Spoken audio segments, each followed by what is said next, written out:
All right, ladies and gentlemen, as promised, it was a little longer than expected, but as promised, uh, I'm here to talk about everything that surrounds the Teofimo Lopez versus Vasily Lomachenko fight. And also, we're going to also talk about uh, LeBron James being an all-time great basketball player, just very briefly in passing. And we look at him versus MJ, as well as we'll also look at the upcoming Tank versus um, Leo Santa Cruz. Okay, we're going to look at Tank versus Leo Santa Cruz. And we'll also look at some other things in boxing, comments made by certain fighters, observations of certain fighters in their preparation for other fights. So we're going to talk about a lot of things in boxing, and let's get into it. So let's first talk about LeBron James as a basketball player. As you know, the LA Lakers have won yet another championship, right? And LeBron James led the Lakers to winning another championship in basketball. This means that LeBron James has now four championship rings under his belt. What's very intriguing about LeBron James, which I found very interesting, is that LeBron James, unlike all the other greats that I know of in basketball, LeBron James has now been to three different teams. He's been on the Cleveland Cavaliers. He's been on um, the Heat, the Heat, right? Um, Florida's Heat. He's also been on the LA Lakers. And what's interesting about that is each of these teams he's given a championship, at least one championship, right? He's had two championships with the Heat. He's had one championship with the Cleveland Cavaliers, and he's had one championship now with the LA Lakers. And when we're talking about key all-time great players, I've never seen that before. That's a phenomenon that I haven't seen before. I haven't seen a player that can go on a team and make that team great, make that team world champions. You know, Michael Jordan tried to do that with the Washington Wizards, and he failed. Right? I think of some players who've gone on other teams and won championships. I could think of you know, what's his name? Dennis Rodman, right? Dennis Rodman was on the Detroit Pistons, and they became world champions. And he went to the Chicago Bulls, and they became champions. And then he went to the LA Lakers, and they became champions, right? So he was a person who was able to do that. But LeBron James, Dennis Rodman was never seen as a scorer, an all around player. LeBron James is an all around player, and LeBron James has that team mentality. LeBron James is not about himself; he's about making the team better. And so you see that in his ethic, and this is why he's able to go to different teams and make those teams better. When you think of Bill Russell, or you think of Will Chamberlain, or you think of Kareem Abdul-Jabbar, you think of certain teams. Like Bill Russell was a Celtic. Will Chamberlain was a Laker. Kareem Abdul-Jabbar was a Laker. And they built their franchise. Kobe Bryant was a Laker. you know, Shaquille O'Neal was another player who was able to do that, but he only did it with two championships, right? And then when he was older, I think he moved to some other team and played there, and he didn't do so well. But if you look at if you really look at Shaquille O'Neal, he was able to add that that big man size and so on. But as a team leader, Shaq wasn't a team leader; he was a big man. You know what I mean? That happened to be on these different teams. And I know there are other players. I can think of Robert Horry, and I can think of a couple others from the Spurs who went to other teams, which were winning teams, and actually profited off of it. But to lead the team to a championship, to lead a team to the championship, I don't think there's any other player I've known in the history of the NBA, and you can correct me if I'm wrong, who has led three different teams two championships. And we're talking the Cleveland Cavaliers didn't have, it was just LeBron and one or two other guys. And, he was the only star on the Cavaliers and he brought them to a championship. And I think about, in the LA Heat, there were some other great players that he could play around. And then, of course, the LA Lakers, they're building the team right now. Not a whole bunch of great players to play around, but he has a couple guys. And again, LeBron is kind of building and nourishing and building these teams so that even when LeBron is gone, hopefully the teams can carry on with a better reputation after he's left. And I think that's the one thing about LeBron James. Nobody's really talking about how he's making teams better. He literally makes the entire team better. It's not like it's all focused on him. And he really does give the players attention. He reminds me a little bit of Magic Johnson in that respect. Magic Johnson being a great, passer and a team player. Magic made his team, the LA Lakers, better.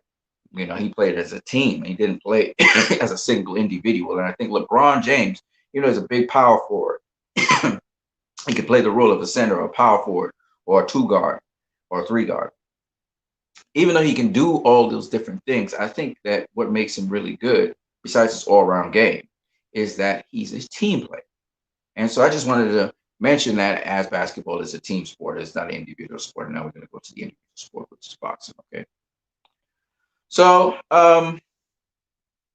I'm just going to talk about this because I have a time constraint on which I have to do during my day. So I'm just going to roll through this. And if you guys want to roll through, if you want to be a part of this program again, once again, you can hop on.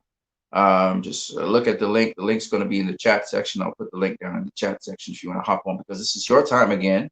It's not my time. I've talked extensively about this, and I'll do videos or whatever I want to do on this Teofimo Lopez versus versus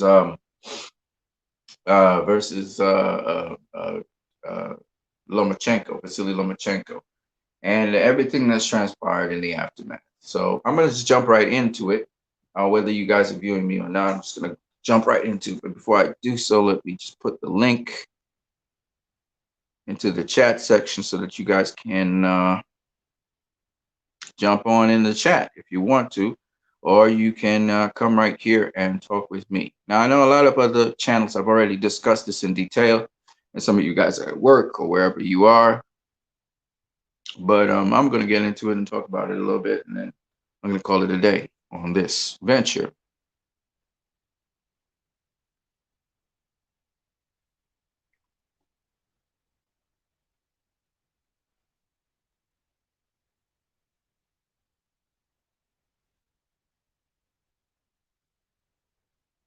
One second.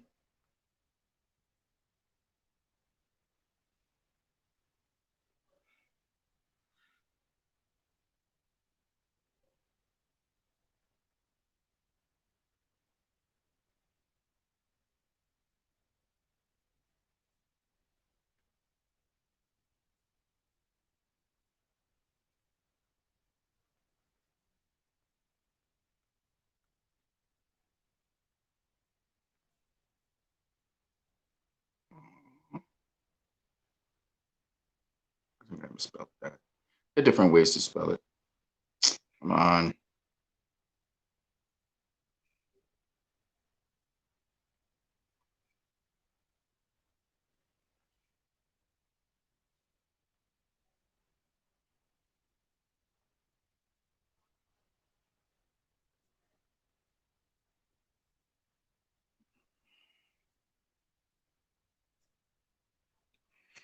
All right, so the link is now in the chat section, so you guys will be to free to enter in, say your thoughts, etc.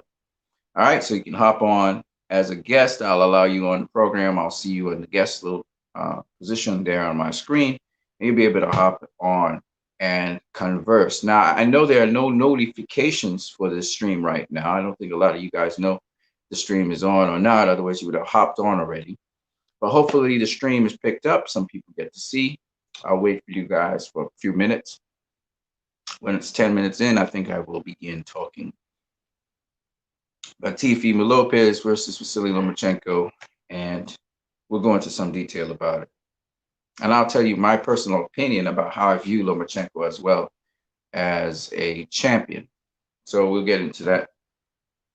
Let me just take a step away for a second. I only have a couple seconds, so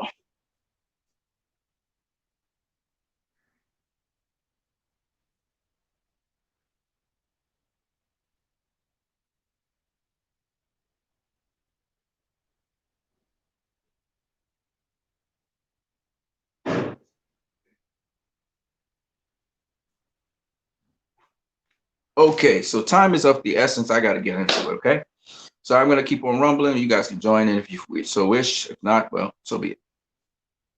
So Teofimo Lopez beat Vasily Lomachenko, and upon beating him, um, there was this fake outrage that came out about the scorecards, particularly Julie Lederman's scorecard of 119-109 in that fight. Now, if you look at the punch stats, the CompuBox punch stats for the fight, you will notice the following facts. That when you look at the punch stats, you will see that Teofimo Lopez, according to the punch stats, outlanded Vasily Lomachenko through 8 rounds. He outlanded him in rounds 1 to 7, then round 12. However, round number 9 was also a round number 8, was also a round, according to punch stats, where Teofimo Lopez and Vasily Lomachenko landed the same amount of punches. Now, of course, punch stats is just a guide, right? We know punch stats does not necessarily tell you everything about the fight. It definitely doesn't tell you what are the punishing punches. It might say they are power punches or whatever, but you have to actually watch the fight to see the impact of punches and also those kinds of things. Where a fighter gets hurt in the fight, etc. But punch stats sort of tracks the activity of the fighters, the accuracy of the fighters in a fight. It's not 100% accurate. You can't go to a T. It's just a guy. However, having said that, what it points out is this. Vasily Lomachenko, we see from punch stats, clearly won round 11.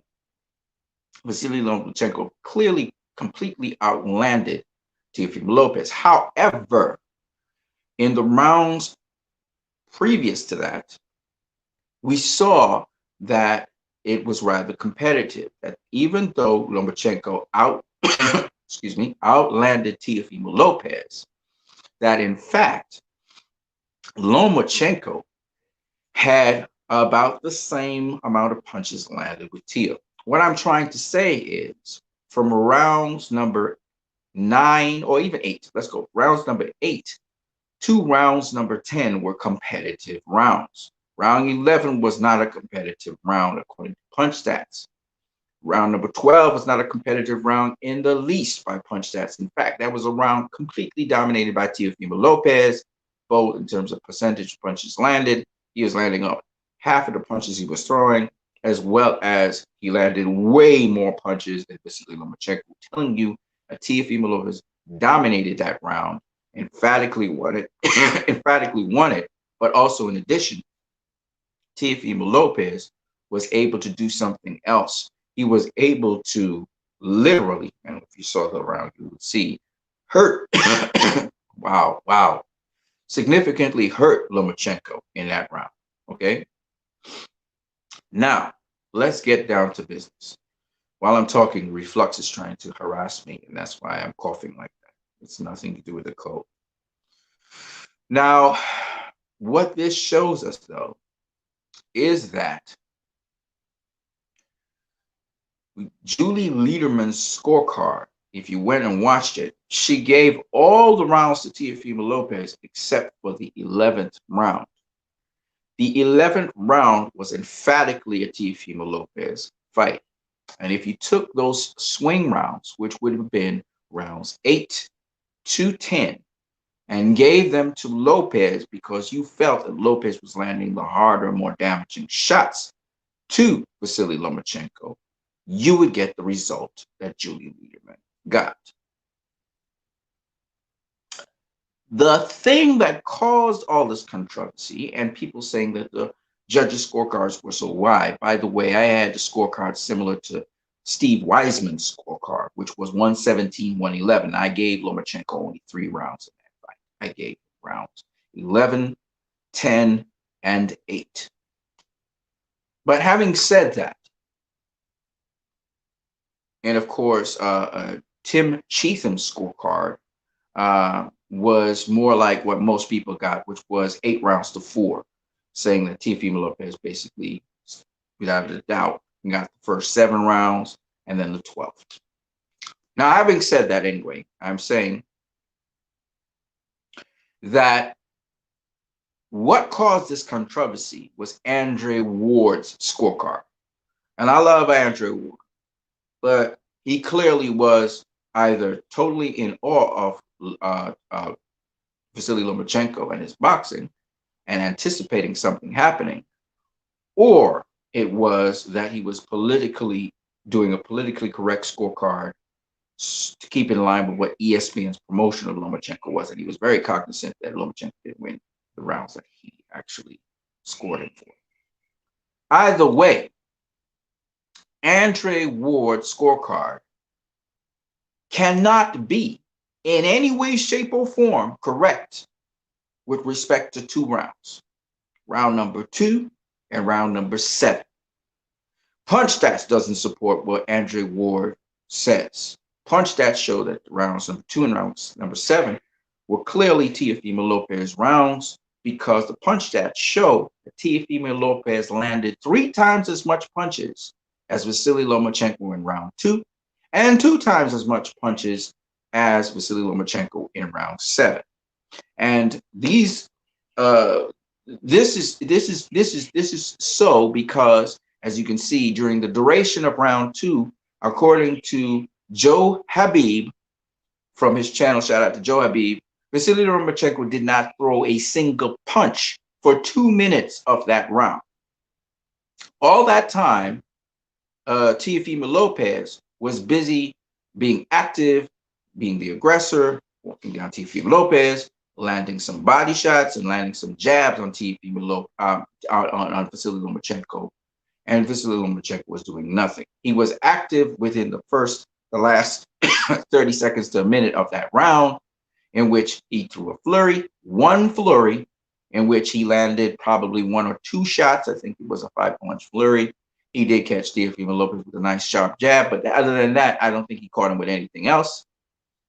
He was caught Teofimo Lopez going backwards when he did a kind of Manny Pacquiao thing where he threw a punch to the body, one across the top to the head. I think the body punch missed, and the one across the top to the head caught Teofimo Lopez moving backwards.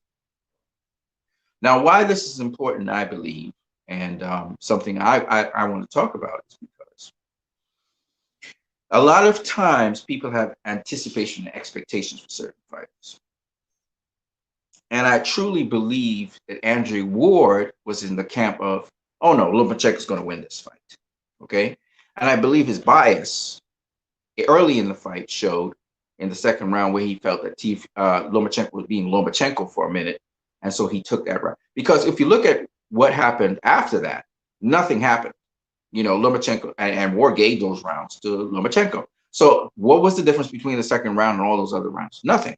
If Lomachenko was really mounting something, it would have shown in the preceding rounds, right?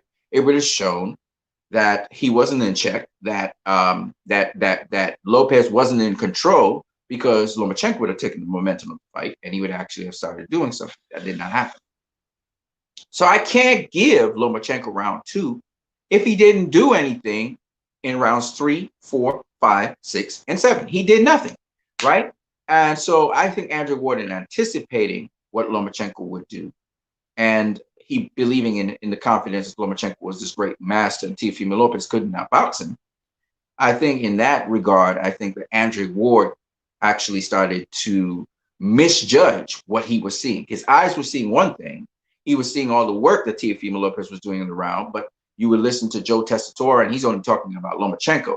They thought Lomachenko's footwork on the outside, well, even though Teofimo Lopez is landing shots to Lomachenko's body, they thought that that would prevail, and their anticipation of Lomachenko doing something was rewarded at the end of the round, and they ignored all the work that Teofimo Lopez was doing during that round, and they paid attention to Lomachenko, and they gave that round, they scored that round for Lomachenko.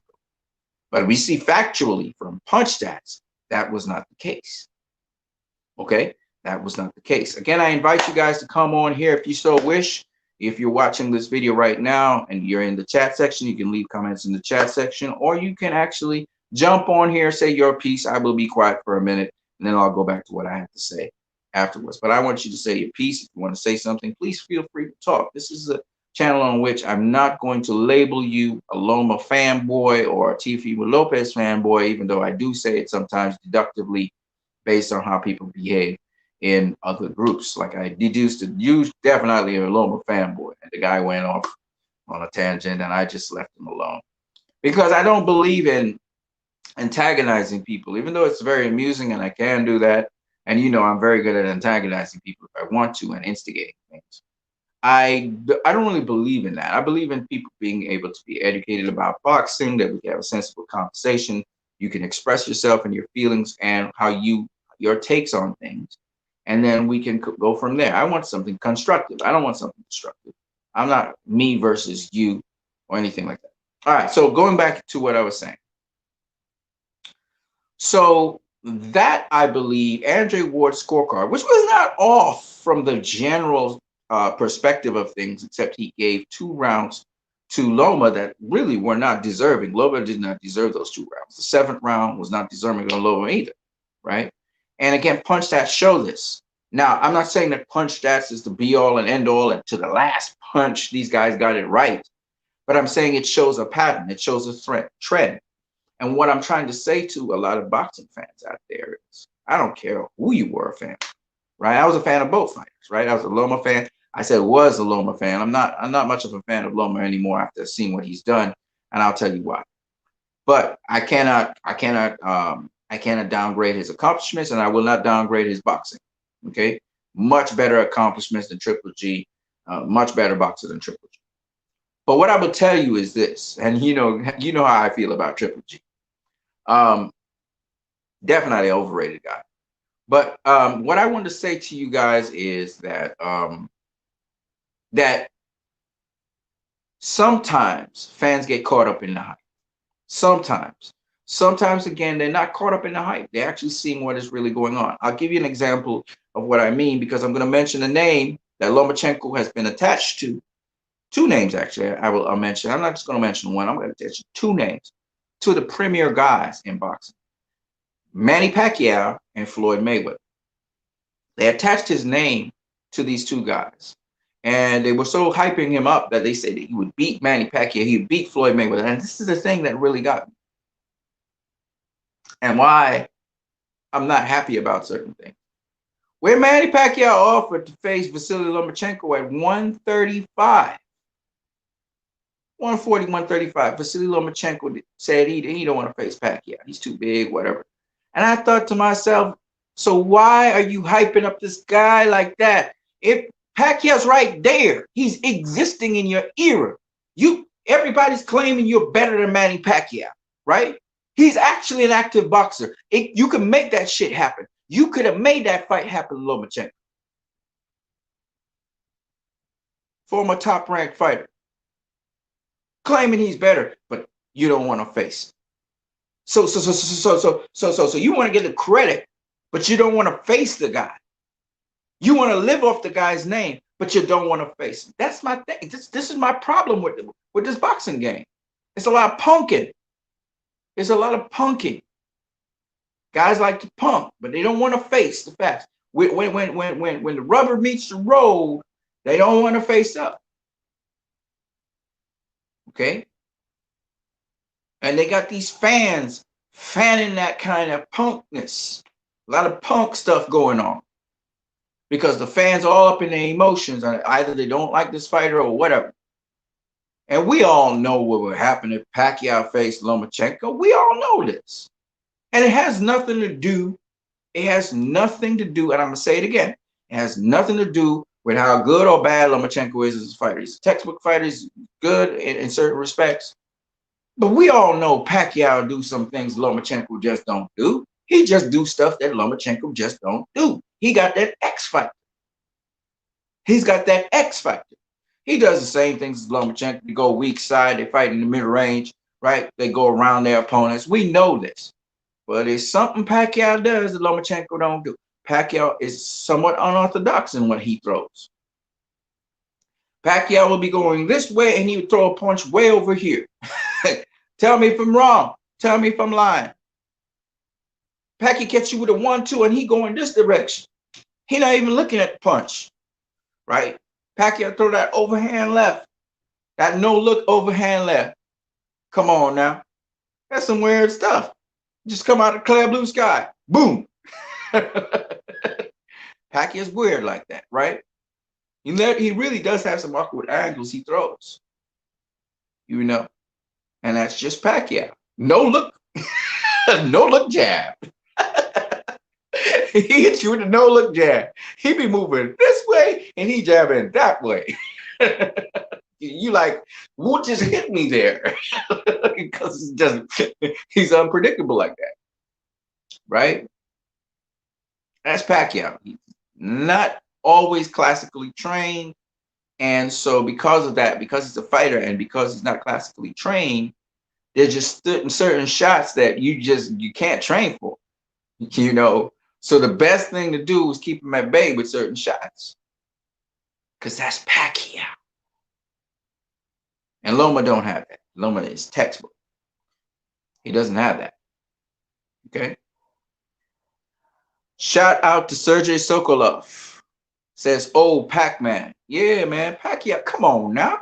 They talking about Loma would beat Pacquiao. I mean, I got respect for Loma and all of that. And I'm not trying to talk from a legacy point of view or aura point of view, but I'm just saying, I'm just saying Pacquiao at bantamweight and super bantamweight and featherweight is just a different kind of beast. I'm not saying he's not beatable at those weight classes, super feather and so on. Marquez showed us, Marquez was a counterpuncher, but the style that Loma brings to the table is a come forward style as well as Pacquiao. And I think Loma will give him problems because Jeff Horn did give Pacquiao problems. Don't get me wrong. But I just think those weird angle shots that Pacquiao throw would change up the course of the fight. I just think so. Because he's just, that unorthodox nature of Pacquiao is something that you can't get accustomed to. And if both of them fight at mid-range, both of them fight in the pocket, I just see Pacquiao winning that fight. And here's the other problem. Pacquiao is naturally bigger than Lomachenko. When we see he went all the way up to welterweight. Okay. So he would have been naturally bigger, and he is a power puncher, right? Sergey Skokulov says, then boom, bam. Remember what happened with him with Jeff Horn? Yeah, Jeff Horn. But that ninth round now. That ninth round. And remember, Jeff Horn is a fighter who he's rough and rugged on the inside, right? He'll stay on the outside doing his little herky-jerky stuff, and then you rush in, right? That's Jeff Horn, right? And he's deep into the pocket. He's an inside fighter, right? He's sloppy and everything, throws his weight around, but at the end of the day, he's an inside fighter. Pacquiao is a mid-range fighter. Lomachenko is a mid-range fighter. That's like putting yourself into, that's into the fire right there. You're into Pacquiao's expertise. Lomachenko's into his expertise. While I think that Lomachenko would have it, he would have some control in the fight, Pacquiao sets you up. He likes you to open up your offense and do your thing so that he can capitalize on that. Just all of a sudden, out of the clear blue, boom, you saw what he did to Keith Thurman, right? Out of the clear blue sky, when you just relax and you just taking a breath of air and you just stepping back, boom, boom, that's when he strikes, okay? Because he's an ambush fighter. Mayweather, Pacquiao, Lomachenko to some degree, they're ambush fighters. They catch you at the moment when you're not expecting it. Floyd said, I'm not gonna hit you with a punch when you expected me to hit you with a punch. That's stupid. I'm gonna catch you when you don't expect it. Right? That's what Floyd lives off of. Pacquiao the same thing. Right? Lomachenko used it as his bread and butter going weak side. And as does Pacquiao too, but Pacquiao can change it up a little bit. But as does Pacquiao, but when you take away that, now he has to come straight down the center, which is what he had to do against Teofimo Lopez. He had to sell out and he had to toughen up.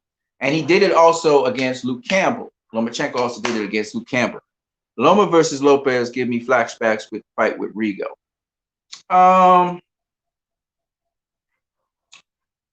Loma versus Rigo.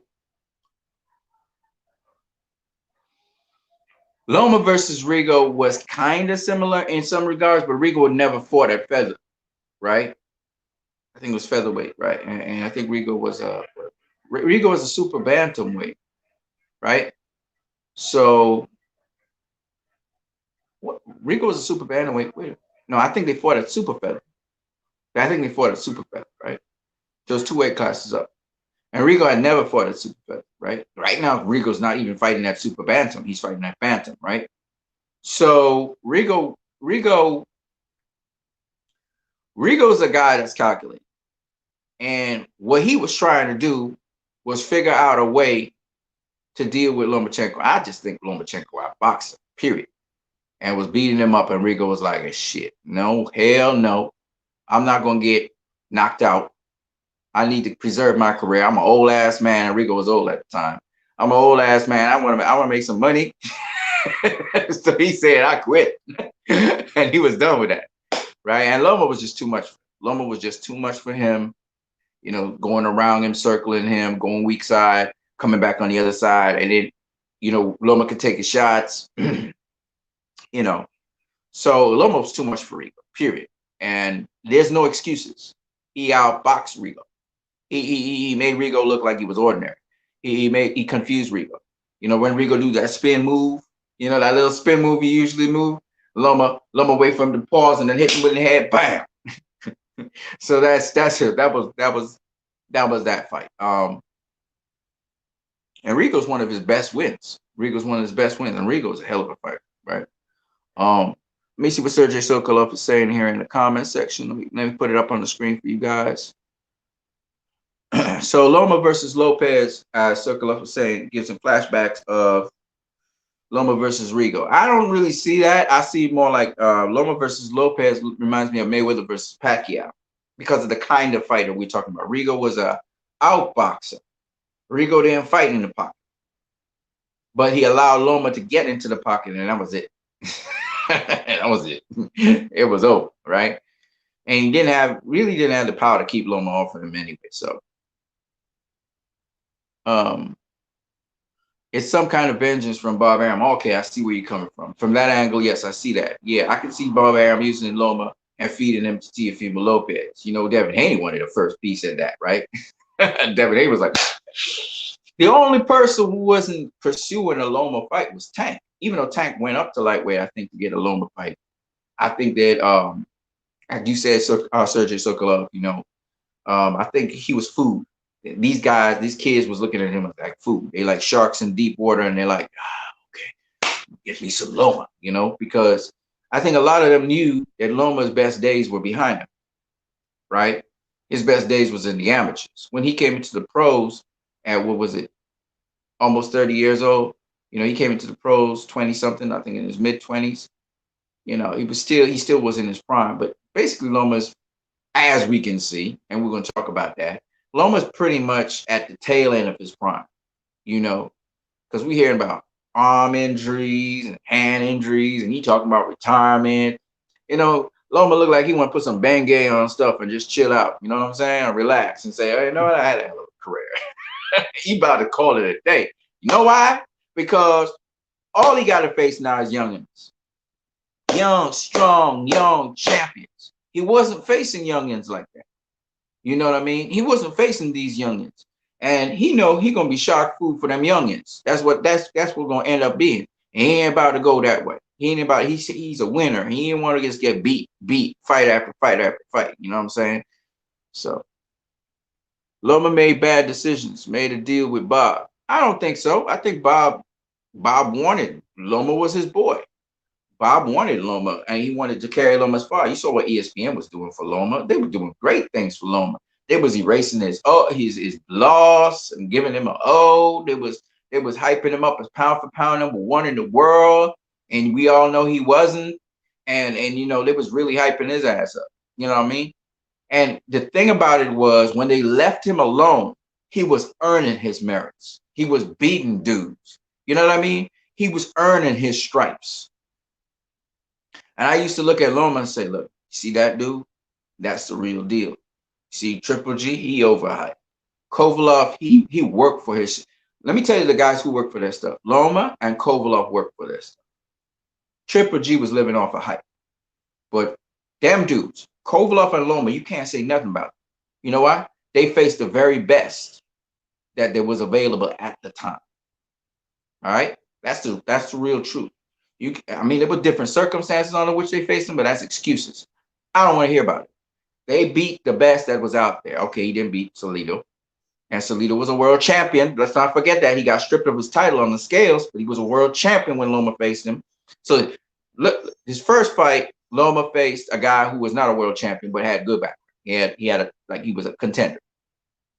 The second guy Lomachenko faced was a champion, Orlando Salido. If people talk about Salido was a journeyman and all that, that's bullshit. Look at the names who Salido faced in his career.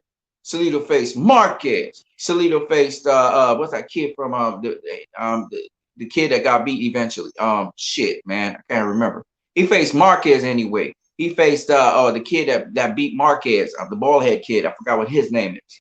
He faced Salido faced the who's who of featherweight and super featherweight. Okay. All right, the who's who. Rocky Martinez, he had recently had a fight with Rocky Martinez. Remember all of that?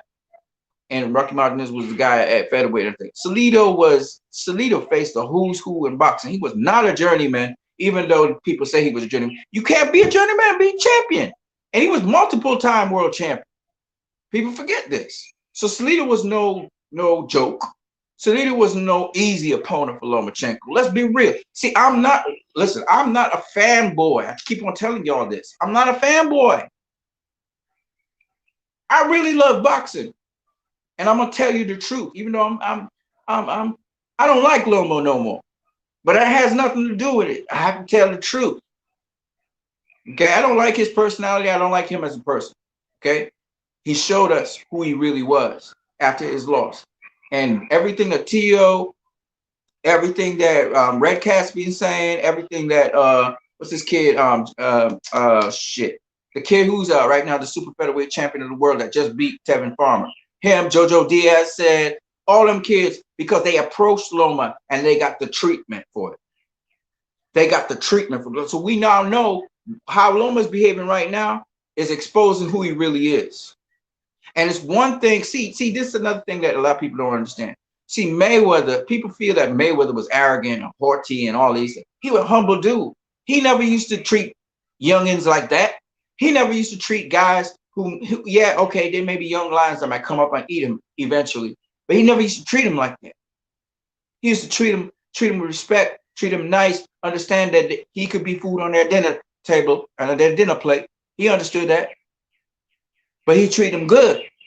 But this dude, man, just the way how he behaved, he wouldn't even give Teal credit for the win. I can't rock with that. I can't rock with a dude like that. And people making excuses for him. Now I understand Miguel Cotto, when he lost the fight, he would walk out, whatever. But eventually he give props. He said Mayweather was the best fighter I ever faced. He gave Mayweather his props. This guy ain't giving nobody props. Come on, man. Come on, man. And then you got excuses on top of that. I don't care if those excuses are real or not. You gonna do that? You gonna do the champ like that? You gonna do the dude who is the man of the division like that? You gonna do him like that? And then you expect a rematch after that? Come on, man. Like really? Like that's what I don't understand. Pacquiao usually give credit to his opponents, but Mayweather, see the way how Teal beat him. Anyway, I'm gonna talk about all of that. We're gonna get into it. But we're going all over the place. Let's go with my boy Sergey Kovalev and what he's saying here. Sokolov, sorry, my bad, Sokolov. You could be Sergey Kovalev. I don't mind if you were Sergey, bro. But we're gonna talk the truth though. We're gonna talk the truth. You know, it don't matter if it's Mayweather say it. It don't matter if it's Andrew Ward say it. They can say whatever they want to say. They got their own opinion. But me, I'm gonna tell the truth. I don't care who you are. I don't care if you Pacquiao Mayweather. I don't care if you Andrew Ward, Timothy Bradley. I don't care if you use Errol Spence. I don't care who you are. My opinion of the situation and the truth is what matters. Now I ain't gonna follow no man. I ain't following no man's thoughts. So let's get into it. So yeah, you said Bob fed Rigo to Loma. Did you see their size difference? Size don't mean nothing, man. Rigo spar middleweights. So that don't fly. We can't make those excuses. We cannot make those excuses. Rigo sparred Teofimo Lopez. Did you know that? So we can't make those excuses. Size don't mean nothing. He agreed to face Lomachenko. We got to stop it now. We can't make excuses. I love Rigo. Rigo's still one of my favorite fighters of all time. I love Rigo. Y'all got to understand, I'm a Rigo fan. I'm going to always back Rigo. And I know Rigo went from that fight at featherweight or super featherweight, whatever it was, back down to bantamweight. I know that. I know all those things. But Loma still beat him, right? Loma still beat him. So what? So what that mean? He didn't stop him. He made him quit. You know what I'm saying? And I do understand what you're saying about the size and all of that. But the truth be told, Loma did not impose his size on Rigo. He didn't use his weight, and size on him. It was boxing. The only thing you can say is Rigo probably couldn't hurt Loma with the punches that he threw. And I still don't believe that because Rigo throws heat. And he makes middleweights get respect for him. So I don't believe that. I just think Loma outboxed him at the end of the day. There are times when you can talk about compromising a fighter. But Rigo was healthy, okay? He was healthy. He had the longer reach, right? He was skilled, and he signed a contract. So at the end of the day, he quit, and Loma made him quit. And that's just what we got. We got to live with that. We mustn't make those kinds of excuses. Now, I can understand if a fighter comes in like Oscar De La Hoya versus Manny Pacquiao. What can I say? Pacquiao still won, but I mean, if you're talking about the state of Oscar's health and you're comparing it to another fight in which Oscar was in, that's a totally different story. But Pacquiao won that fight. We can't take nothing away from Pacquiao for that. He won that fight. Okay. Now, if you're comparing how Oscar looked and performed against Pacquiao with another fighter, that's totally different. You see what I'm saying? And Loma became old. He's not making much money, not talking shit. Let me say this. Right? Loma's still in his prime. Loma could still, I'm sure, beat a lot of fighters out there. I won't say champions. A lot of fighters out there if they match him correctly. So he can still get his paychecks. All right? You see what they're doing with Gennady Golovkin, for example. So Lomachenko still has a lot of things he can do right off his name, etc., especially at 130. 130 don't have as many sharks. There are a couple sharks in there. And if Bob Arum stares him clear, those youngins, he should be okay. All right. Now, one of the most, and that's why I want to talk about this fight. One of the most tricky sharks in that division is Leo Santa Cruz. I'm going to say that. If Loma faced Leo going to beat him. Might even stop him. Okay. So there's some tricky sharks in there.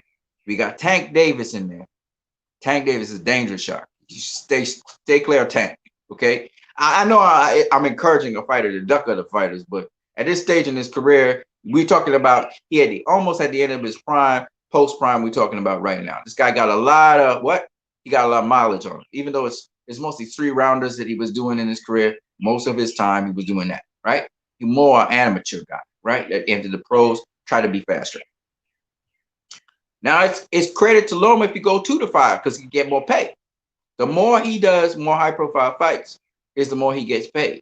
But there is a risk attached to that, risk versus reward. Okay. So my thing is that Lomachenko at this point in time, it's not because he's old that Teal beat him. It's because Teal outsmarted him. That is, Loma was trying to wait him out and drown him. And Teal said, okay, I'm going to use that. I'm going to make you panic. And you're going to have to fight your way through. And it'll open up opportunities for me to counter you and get you out of there, which he almost did in the 12th, right? And you're going to burn up energy as well doing that. So Teal played that game, and Loma was waiting for him to tire, and Teal wasn't tired. When Teal started to fade, Loma started. No, what happened was Teal in the 8th round wasn't tiring, and Loma was like, "Fuck, these rounds going by rather quickly." So he started to take it to him. He said, "Man, I'm going straight down the middle. What gonna be, but I'm gonna win this fight one way or the other." And he tried to take Tia out of there, man. He was serious about it. And I really applaud him for that. You know what I'm saying? As much as I don't like certain aspects of his personality as a boxer, I applaud him for that. because he's much smaller than Teal. And he took it to him, man. He took it in a smart way. He took it to him. He took his opportunities to try to bully Teal, try to push him back a bit so he could get his game going. He used his jab. He started popping that jab because he was painting all the time. He started popping it really nice and strong. And that boy was committed, boy. Down to the end when Teal was stunning him in the 12th. He was committed like a mother. I really loved it because it showed. I can't talk enough how excited I am saying this. It makes me happy because it showed that Loma is not just this technical guy who can't be touched and he get knocked out. That boy got gorilla in him. That boy, he went back to the streets. he went street on Teal. And Teal said, "Oh, but I'm from New York, Ninja. I'm from the streets." He went street right back on him. And it was a fight from rounds 8, 8 all the way up to 12. 8 all the way up to 12. Sorry about that reflux problem again. I'll be okay soon, but right now I have a lot of gas that affects me. Yeah, man, from 8 all the way up to 12, man, it was a fight. Okay, it was still technical, but it was a fight. It was like Hagler Hearns. It really was that in a smart way. Both guys were playing chess at the same time. And it was beautiful to watch. Beautiful to watch. Of course, Teal being a lot more stronger and bigger could take the shots that Loma was throwing at him. And Loma's not really known as a puncher. He had to accumulate the punishment and go to the body, which he did in the 11th round, but Teal took it. So, it is what it is. And then Teal made his surge and never gave it up. At the end of the 11th, all the way into the 12th, he knew he had gassed Loma enough and he could just go at him now and take him out. And that's what he was planning on doing. And Loma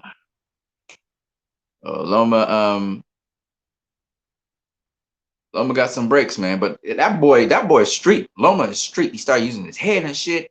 And I really applaud him. Listen, y'all don't understand. The guy's will to win, Loma's will to win, was like none other. I gotta applaud him. I gotta applaud him on it because he was outgunned, outmatched, and he going at it. He was like, if I'm gonna go out, I'm going out my shield, Ninja. But it's like almost like his father released him, and he decided, I'm going at this mother. I'm going at this mother. Screw boxing. And he went for it. You know what I mean? Don't get me wrong. He was approaching it smart, but he was bullying his way. He said, I have to physically enforce my will and my mental strength on this guy and this younger kid. Let me see if he'll fold on me like the others did. He didn't fold. So, and that's boxing. It's not just the technique. It's not just the skills. It's the mental strength as well and the focus. And that's what we saw. I loved it. Then Bob just found a new. Well, he got one in Teal. He got a couple, actually. He's got Tyson Fury, charismatic guy, entertaining guy. He's got Terrence Crawford, not as charismatic, not as entertaining, except for his fighting. His fighting is very entertaining. Teal, not only charismatic, not only entertaining, but generational. He can attract the younger eyes. He's got that smartness in him where he's embracing, the video games and all of the new stuff that the new kids and new crop have. Tyson Fury don't have that yet. Tyson Fury's got that appeal, but he don't have that wrinkle. So Teal's more than likely going to be top ranked next biggest star. I'm telling you right now. And you saw the ratings for that fight, and he made it exciting. There was some trades and that kind of thing. There's always with Teal, it's always an exciting fight. It started off boring. Teal made it exciting. So Teofimo Lopez is probably going to be the next pay-per-view star on the horizon. Tank also could be a next pay-per-view star, as well as Ryan Garcia. Them three guys look like they're going to be the next pay-per-view stars in boxing. DiCarlo started their pay-per-view thing too, but Teal definitely is a star in the making. He has everything. Charisma. He's got that connection with the next generation. He's got all these novel ideas he wants to bring to the table with Top Rank. Hopefully they open up their eyes and see what they got, because this kid going to do some stuff with him. He's very marketable. He's very, people like him. He's charismatic and all of that. And his dad also. It's like you got the double. You got double for your money, because Teal is charismatic and his father is charismatic. That's like Danny Jacobs, Angel Garcia meets Adrian Broner, sort of like, you got that double whammy in there. So that's really great for boxing. Another potential superstar, but he got to get a dance partner, is Devin Haney. So if Devin Haney, for example, and Teal clash up, that fight was going to be, it's going to be fireworks. I don't know who will win, but I know it'll be fireworks. That's all I know. It will be entertaining as hell. But the only thing I have with that fight, even though I understand where Devin Haney's coming from, is I would prefer them to fight at a weight where both of them are more comfortable. This fight, they're both killing themselves to make weight at the lightweight.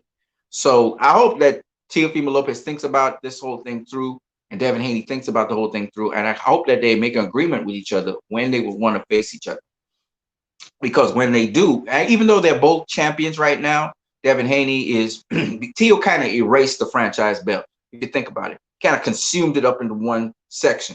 And if Teal decides, listen, I'm gonna take this now, and I'm gonna go and face the real champion, which is Devin Haney, which he's not the real champion, but he is the real champion in terms of WBC, because the franchise champ is more of an honorary title. And so that's the little asterisk. Even though the real champion really was Lomachenko, it makes sense to face Devin Haney. And of course, if you want to hang around and face Tank, because that's what Floyd was talking about, that would be also cool, And y'all don't understand how exciting this is, because you're talking now about these guys, and I want to see these guys kick ass so bad. I don't mind if they face each other. I don't mind, whatever. But right now, Teofimo Lopez has made boxing exciting, not boring, exciting. He's brought in this new era with all these young, fresh, strong, hungry champions, and they're all chomping at the bit to become number one. And that's what we wanted. We don't have sadly, we had all these champions in the PBC, and then Terrence Crawford was just on the side by Top Rank. You know what I'm saying? And he's still out there, and it's kind of fucked up, because I'm sorry about that, but it's just like he's held at bay, and he's just like them. He wants to get in there, and he wants to mix it up with them, because he's young, he's strong, and now he's not so young anymore, and he's and it just pisses me off, because I want to see Terrence in there mixing it up with these guys as well. I want to see the rumble. I want to see how it all, how it irons itself out. Who's the top guy? I'm not here to declare anybody the top guy in the welterweight division per se. I want him to mix and match, and that's what's happening with Errol's end of the spectrum. He's getting to mix and match with everybody that's over on the PBC side. And Terrence, he got the Kell Brook. That's a pretty good fight. I mean, he's not a top 10 ranked welterweight right at present, but it's an all right fight. You know what I'm saying? Kell Brook's a good fighter. People think that Terrence Crawford just go clean up Kell Brook. Oh, y'all got another thing coming. If Kell Brook had to cross the seas to face Terrence Crawford, trust me. You saw what he did to Sean Porter. Trust me, he's gonna be in that shape. He's never been an easy fight for anybody. Even Errol Spence had a hard time with him. All right, Triple G had a hard time with him. This guy being out of the higher weight classes, he's experienced being big and strong, and he's gonna be big and strong as fuck if Terrence Crawford faces him. The things that Terrence Crawford got away with beating Jeff Horn and all them other guys, he's not gonna get away with Kell Brook. He's well-rounded, good defensive fighter. He got a little bit of stamina problems in the middle rounds, and then he comes on strong in the later rounds. So this is where Terrence Crawford might have an advantage against Kell Brook. But Kell Brook is a hell of a fighter, and people think he's damaged goods. I don't think so at all. I just wonder if he can make the weight. Once he can make the weight, he's gonna be a problem. And once he got the right people, the right dietitians, he'll make the weight without losing muscle mass, which is very important. And that fight will be on like Donkey Kong. So I'm looking forward to Kell Brook versus Terrence Crawford. That's a tough fight for Terrence Crawford. People don't realize that. That's a sleeper right there. Kell Brook has never been, think about this now, he has never been beaten comprehensively by anyone. So if Terrence can make a statement and comprehensively beat Kell Brook, it's never going to happen. It's not going to happen. I'm just telling you right now, it's never going to happen, right? And if he comprehensively beats Kell Brook, kudos to him. Kell Brook was the #1 welterweight in the world, okay? The only two people that have beaten Kell Brook are Errol Spence, who is the #1 welterweight in the world right now, and Gennady Golovkin, who was the #1 middleweight in the world when he faced Kell Brook, okay? So if y'all feel Kell Brook is somehow chump change, but y'all got another thing coming. Kell Brook is a very, very, and I'm glad for Kell because Kell needed this fight. He has not been getting really good high profile fights. And if he performs very well and Terrence Crawford cannot stop him, which I think more than likely will happen, Terrence Crawford will not stop Kell Brook. I think Kell Brook will make it to finish and they'll have to go to scorecards. And maybe Terrence Crawford wins by decision. And a lot of people are going to say, well, Terrence Crawford's not all that. He couldn't stop Kell Brook. Look, Aerospan stopped Kell Brook. Triple G stopped Kell Brook. Yeah, Aerospan stopped Kell Brook and Triple G stopped Kell Brook because Kell Brook, okay?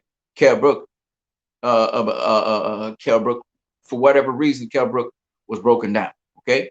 By Motor, okay? But don't get it twisted. Kell Brook ain't no punk. Kell Brook ain't no chump. And y'all gonna see. Just remember this. Kell Brook has always been a premier top welterweight. Okay? He's a premier top welterweight. If Kell Brook goes into the ring with Amir Khan, Kell Brook is going to knock out Amir Khan, and it will be all she wrote. Amir Khan is nowhere on the level of a Kell Brook. And that's just the way how that goes. That's why Amir Khan is never going to face Kell Brook. Okay? He's going to avoid Kell Brook for all the marbles. Okay? Amir Khan is a guy whose chin is for hire and people knock him out. And I know this sounds terrible that I'm trashing Amir Khan like that, but that's just the way how it goes. How many fights has he been stopped by with high profile fighters? Every single one. When it's not a high profile fighter, he beats the guy. Right? With his usual fast punching style. But he has a lot of flaws. And he'll be knocked out by Kell Brook if he faces him. That's why he does not want to face Kell Brook. He will let that be, if anything, the last fight of his career. Okay, and his career is almost over. And that's just the way how that goes. I know you guys are talking up a storm here. I'm going through these things very slowly, but we will take our time. And if it takes 2 hours, 3 hours, fine. But we're going to go through this topic in detail. Sergey Sokolov says, and fed Loma to Lopez. Now he can't even rematch. Yep, fed him to Lopez. That's for sure. Loma making zero money, 15 fights, and he's making like $2 million per fight. That's not bad. I mean, he's a lower weight class guy, so that's not a bad figure. If you're making $2 million, some guys can't even see $1 million. You know what I mean? So it's what it is. I don't think Nicholas Walters ever saw $1 million, but it's still life-changing money. Sergey Sokolov says, and look what Lopez is doing. Lopez is talking shit, but fighting smart. Can't follow his game plan. Yep. Yeah, he definitely outboxed. He definitely outboxed Lomachenko. So let's talk about. So I was talking about the scorecards. I think I win, Bronochenko. You're mocking him now. I'll say this though. I'll say this, Sergey. So everybody understands. Oh, you guys really were talking up a storm. I'm coming to you guys. Sergey Sokolov says, "Oh, I miss Broner. He's been really cool and fun in a good sense for real." Yeah, Broner. Broner always clowning. He always joking, but he can fight though. But he's always joking. So it is what it is. I'll say this about Lomachenko, okay? Because there's a lot of good you can get out of him, and there's a lot you can pick up as a boxer from him and add to your game. And one of the things I liked about Lomachenko is his will to win. He does have a tremendous will to win against all odds. He wants to win. So I like that about him. I like that about his dad. I like it about his corner. I wish them well. I just wish that Loma would stop making excuses. I wish he would congratulate Lopez. Loma has had a hell of a career for such a short career. He's only been facing stiff competition, jumping into the pros. I know that he's got opportunities other fighters couldn't have. I understand that, he came in at an older age and all of that, but still, ultimately, hell of a career so far. I wish that Loma will fight on and try to get as many fights under his belt, big fights from here on in, because all he should be having is big fights, okay? He's got the name, he's got the cachet. I believe he has the will to win. And I know losing is in his mind, but I know he has the will to win because he lost to Orlando Salido and he came back with a vengeance and he did his thing. So you got to give him his props for that, okay? So I'm not hating Lomachenko when I say this, but nonetheless, I don't like him as a person. I'm not hating Lomachenko when I say this, when I say Teofimo Lopez did this to Lomachenko, and this is why he's so bitter.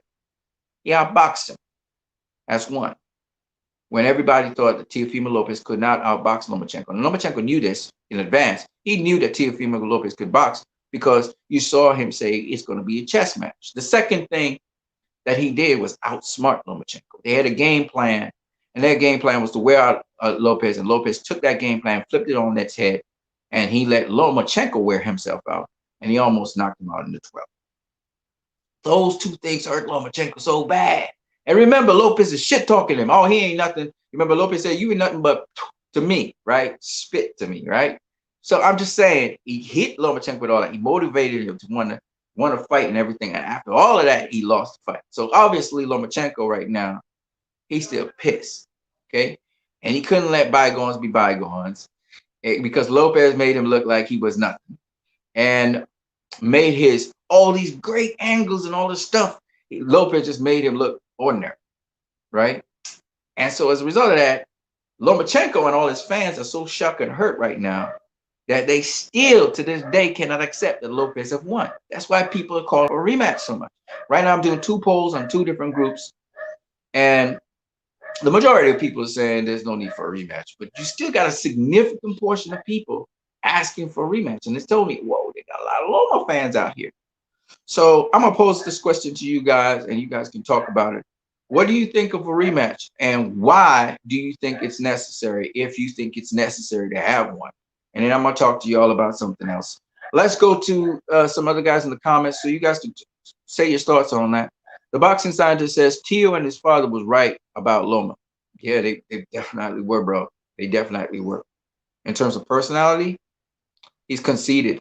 He's arrogant. And that arrogance is what caused his downfall. Say what you want about Floyd Mayweather. He's not arrogant. He's not arrogant. Otherwise, he would have had a downfall. He's humble. He's a humble dude. From what people told me about Floyd when they meet him personally is he's very, very helpful. He's like, what do you need? What do you want? And he tries to facilitate all your needs. He's a very giving person. And he's actually a very humble person. It's one of the weirdest things, because if you look at all the people who are around Floyd, people think they're all yes men. They actually have their positions and they do their different things. That's why they have all the different programs that they have and they facilitate. And Floyd, they literally call Floyd sometimes Little Floyd, which is something he don't like to hear. They call him Little Floyd. They don't care. Like, they call him all kinds of stuff.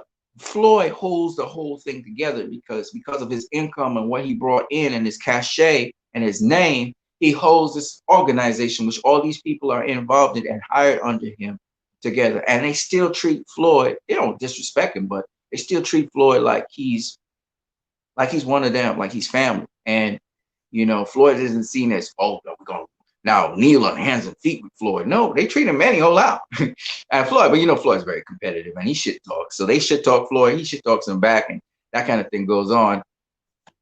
And that shows you he's humble. He can listen to you. He can take instruction. Even though he's this big expert boxer guy, he can give his opinion, which he will give you, and then he'll debate with you his opinion, right? But he's willing to listen and hear you out.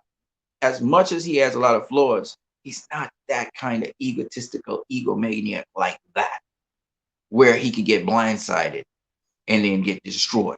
He listens to all the information out there. He's listening to everything everybody got to say. You know what I'm saying? And that was Lomachenko's downfall. And of course, as a champion, you have to have a certain ego. You have to have a certain confidence in yourself. But you shouldn't have that fake confidence from hype about you. You should never believe the hype. And that's one thing Floyd never did. He would say, I don't care what y'all say. This guy, I'm not taking this guy for granted. I'm not taking this opponent for granted. And you even heard Floyd, I think it was in a press conference or something, or on some show or program. He was talking about Gervonta Davis, Tank, and he said, "We're not taking Leo Santa Cruz for granted. You see what Lomachenko did to Tio? We're not going to do that. So we're gonna have Gervonta facing all kinds of styles, because we don't know what Leo gonna bring to the table. I'm telling you now, Leo's gonna bring something to the table." I love that fight too. I love that fight. Y'all counting out y'all counting out Leo Santa Cruz. He gonna give y'all a hell of a fight. I hear a lot of people say, "Oh, Tank gonna knock him out this round." Okay. Y'all must really think Leo a chump. He come from Mexican blood, and he's from a family of fighters. And he gonna just let Tank come in there and knock him out. Oh, please. And I'm a Tank fan. But I know what I see with Leo Santa Cruz. And I saw him do things in fights that people will shock him. He gonna shock everybody again. I'm not saying who gonna win. All right. I said I favor Tank to win, and I changed my mind. I could change my mind on the drop of a dime because Leo, I'm telling you, man, Leo doesn't play himself up, but trust me, he ready. Trust me, he ready. He not going to no execution. Trust me, he ready. He okay. Respect to, by the way, salute to Leo Santa Cruz, a real, and that's why Floyd gave him his props. He said Leo come up in weight. He came up from bantamweight to super bantamweight to featherweight. Right? This is his fourth division, which is super featherweight. He's showing us something. Leo is showing y'all. At the end of the day, y'all gonna respect Leo, and I'm calling him a Hall of Famer when everything's said and done. Watch this. Watch this. Watch this one. Sergey Sokolov says Mayweather set pathetic $5,000 on Lopez. It's like going to bet on Lopez $5 and showing off with that. He probably don't believe in Lopez's victory. Oh, he totally believes in Lopez's victory. Otherwise, why would he bet on? Why didn't he bet on Loma? He could have put that. He could have put that $5,000 on Lomachenko. He didn't do that. He put it on Lopez, and he made $20,000 off of that. And my boy Ivan Redcats put $50,000 on Lopez and reaped $200,000. Ninja, $200,000. I mean, why would you pass up a bet like that? 4-1 underdog? Are you kidding me? Lopez ain't no chump. But we on the inside knew that. You know, most people didn't believe it because they was believing the hype about Loma. And I'm not saying that Loma, because I remember on my channel I talked about how I knew how to beat Loma. I told y'all this with the Luke Campbell fight. I said if Luke Campbell does X, Y, and Z with Loma, and I explained what Loma was. And I've been saying it all along. I got a lot of flack for it. I said he's a mid-range fighter, and it was like, "Oh, who you think you are? You could box? You feel all the experts?" I was like, "Listen, man. I told y'all. I said, listen, he's a mid-range fighter, like Pacquiao. I was one of the early guys. There was other guys saying it, but I was one of the early guys on YouTube saying this. I said he had limits, and everybody's like, you hating on Loma and all this. I said, no, man. Don't you watch at fighters? Don't you study fighters? Don't you understand what's going on with a fighter? And it could, and I made sense out of the nonsense because a lot of people didn't understand what Loma was doing, and I started explaining it. But Teofimo Lopez and his dad knew this long time ago. They knew it because they'd seen this style before. And now we've seen it with Derevyanchenko and Alexander Usyk and with Dmitry Bivol to a certain extent. Okay? That's a certain style of fighting. So, no, of course he believed in it. That's why he won his money. And Errol Spence put money on him, too. Errol Spence put money on him. Shakur Stevenson was saying, go get that belt. Shakur Stevenson understood that Teo could take it. The boxing scientist says that's why Teo was so angry with Loma. He was mad at Loma's arrogance, yes, the person, because they had went up to Loma. His father went up to Loma to congratulate him and meet him and greet him, and Loma just slighted. And that's why he said, my son gonna beat your punk ass, right? That's why his father blew up and started saying that shit. And Teo personally also tried to interact with Loma. And when he came to the hotel and stuff, they changed hotels and shit. Because Teo was trying to talk with Loma, you know, saying, you know, and Loma didn't want nothing to do with Teo. And he still thinks that Teo is beneath him. Because when Teo came at the end of the fight to congratulate Loma, I'm sorry, to say, you know, man, I'm sorry about that. You know, Loma didn't even tell him, hey, man, it ain't nothing, man. You were the better man tonight. He didn't do none of that shit. He didn't shake his hand, nothing. He just laughed at it. And so Teo was like, yeah, just to do. And Jojo Diaz said, I don't like this dude. And this is what they mean. Personally speaking, they didn't like him as a person. And even his own countryman, Ivan Redcats, who had been in competitions with him, didn't like him because of the way how he behaved. Ivan Redcat said even some of his countrymen don't like him. They don't like how he's so, it's not just he's so aloof, he's conceited. And to a certain degree, you have to have that confidence, you know, and you have to have that, y'all guys are not on my level, but at the end of the day, you're a human being as well.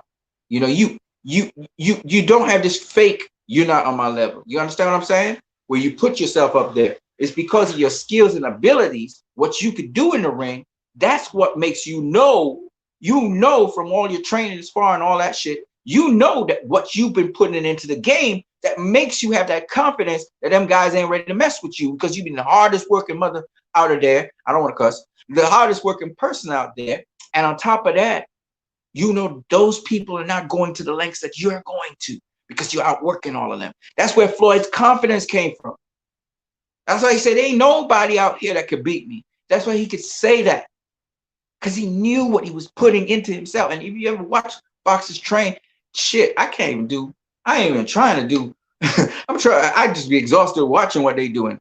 I watch Gervonta Davis as coach. What's his name? His coach anyway was driving the medicine ball into his stomach. I mean, he was doing like he was punching him. I mean, he was hitting him 1, 2. I mean, he was punching through Tank, through him. I never seen nothing like that. Tank sweating and taking the punch, and you can see he's grimacing. And I'm like, Jesus Christ, is this what elite athletes go through? I've never seen nothing like that. Nothing like that in my life. And that's why Tank is on a totally different level to a lot of fighters, because you know what we see? We see the fighters and we see them in such great shape and stuff, and we don't understand what on earth they be going through. There's no way I was taking one of those medicine balls. And I'm a big, tall, 5'10.5", 165-pound guy.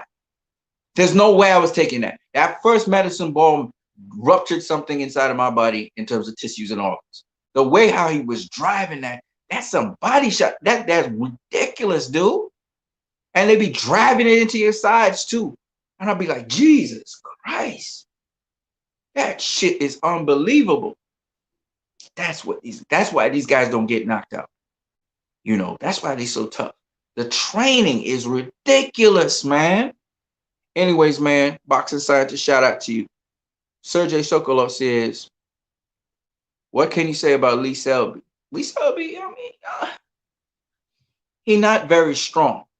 Physically, he's not very strong. He's a skilled fighter, but he's not very physically strong. And you have to be physically strong. You see what I just talked about with Tank and training and the kind of punishment you have to take in training? Lee Selby doesn't look like he's gone through 1,000th of that kind of training. He's good. He's skilled. He's not strong, but he's smart. So he can survive fights. He's never been stopped, I don't think. So he's a good fighter. But remember, it's not just your skills. There's a lot of other things that go into the boxing game to make you an elite fighter, you know, who could go through any situation, because anything could happen in the boxing. You could get injured. Anything could happen in the boxing ring. And you have to be mentally, physically, spiritually, you know, ready for anything. The boxing scientist says Loma could have put the rematch clause in the contract, but he didn't. So that decision not putting it into the contract was Loma's fault. Loma didn't give Gary Russell a rematch. What goes around comes around. This is true. This is true. 100% true. Once again, the boxing scientist. You know, one of the things I would say is that the fight didn't even deserve a rematch. I mean, it was somewhat exciting going down to the end because Teal kind of let Loma get into the preferred range he wanted to. And even then, he wasn't really landing a lot of clean shots on Lopez. He was landing some shots.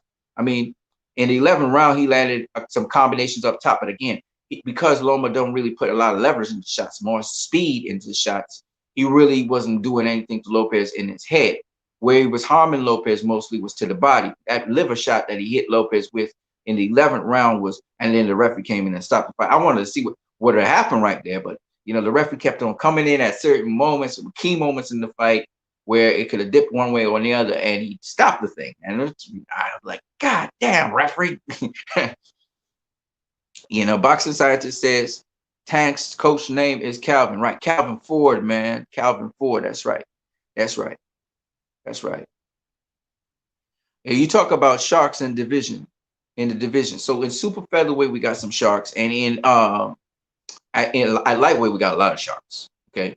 Ryan Garcia is a shark. If you haven't realized that Ryan Garcia is a shark, 5'11". Yeah, he has speed, but he also has technique and power. All I suggest to you guys is these guys that I just named, go look up all their fights in the amateurs. Type in Devin Haney amateurs. Type in Ryan Garcia amateurs. Devin Haney and Ryan Garcia, they went at it in the amateurs. I think each of them got a win. Okay.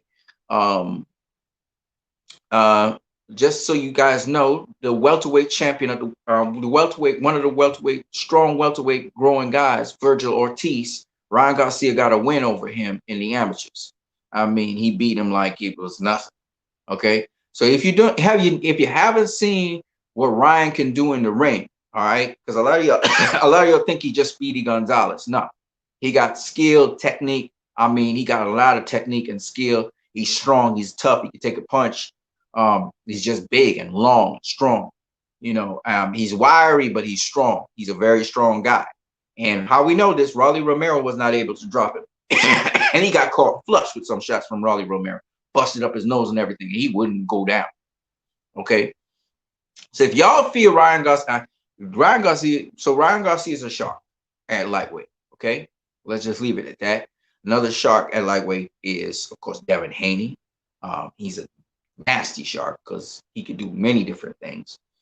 He can fight in many different ranges, like Ryan, but they prefer to fight on the outside for now. The other shark, of course, Teofimo Lopez. And then at super featherweight, we got Shakur Stevenson. Killer, killer, killer. Y'all haven't seen nothing yet. Just go watch him fight Devin Haney, spar Javante Tank Davis. And we got Tank right now at 130. It seems as though Tank's not going back up to lightweight. He's staying at 130 for a minute. So Loma may go down to 130, and he may face Shakur or Tank.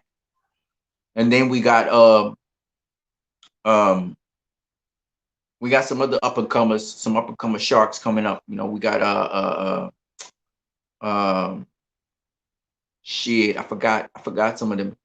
Two boys from Philly and one boy from the DMV.